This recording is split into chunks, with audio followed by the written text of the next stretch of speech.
Alright, well, this is my 89 Camaro RS 500-liter automatic transmission. I'm having problems with it starting. I have no idea what it is. This is in park, all the way.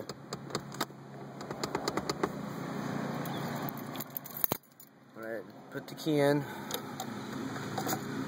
You see nothing happens at all. The lights used to turn on. Oh, the little lights that usually turn on used to turn on. As you can see. Off. I turn the key, nothing happens.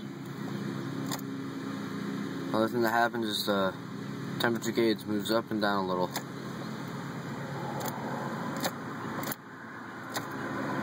I was doing this about a few weeks ago.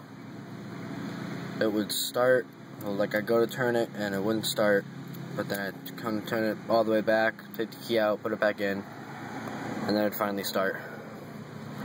No, it doesn't start at all.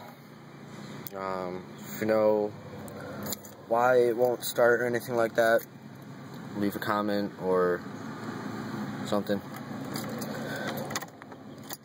Here we go, once again, does absolutely nothing. Thank you.